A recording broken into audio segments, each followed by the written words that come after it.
આજે આપણે આવી ગયા છે વાડીએ, કારણ કે બેડીથી હમણાં પ્લાને નહોતા તો પ્લાને ભૂગ્યા.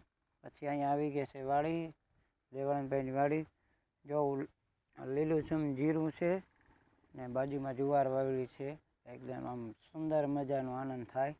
એમાંય પાછું જો સામેની સાઈડ ને એકદમ ઘણો ઘાટો રાયડો વાવેલો છે, જોઈ લો. ના જીરું છે.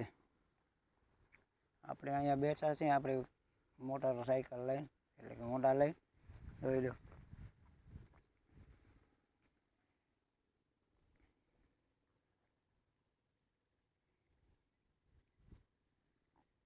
તો આપણે 2 દિવસથી બ્લોગ બનાવવાનો ટાઈમ નહોતો મળ્યો, કારણ કે જરૂરી અંગત કામ આવી જાય તો બ્લોગ ન બને. તો હવે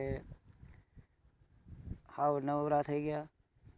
હવે કામ ધંધે જવાનું છે ને આવી ગયા. તો અહીંયા આપણે મારો રૂમ છે ને બાજુમાં આપણે મસ્ત મજાની વાડી છે, એમાં જીરું વાવેલું છે, જુવાર, રાયડો, ને એમાંથી જો સામે ચણિયા બહુ દેખાય. અને શિયાળાની ઋતુ છે ને, હમણાં 2-3 દી આવી તો તડકો એવો પડ્યો કે વાત જવા દો. એમાંય આજ ભૂર પવન વાયો એટલે જો અત્યારમાં ઠંડી લાગવા માંડી. કારણ કે જે વાગ્યા છે 4:30-5 જેવું થયું છે. ને આમાં આજે ચણિયા બોર આવશે, એ પણ ખાવાની બહુ મજા આવશે. ને આપણે અહીંયા બેઠા, કારણ કે ખાણમાં કરવાનું છે બ્લાસ્ટિંગ. હમણાં અવાજ આવે પફ થઈને. આપણે અહીં બેસી ગયા. અહીં રસ્તો રોકાણે કોઈ અવર જવર ન કરે. તો આપણે જો અહીં જીરું નિધન દાળીએ જઈએ 500 વાળા. પછી કહેતા નહીં કે રાણાભાઈ કીધું નહીં હો.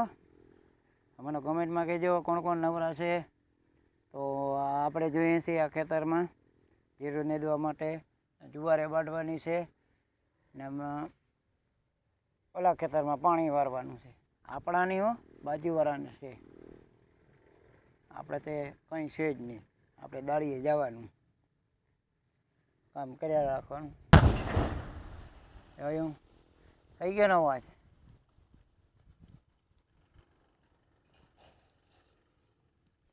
તમે સાંભળ્યો છે ખાણમાં ટોટા ફોડ્યા.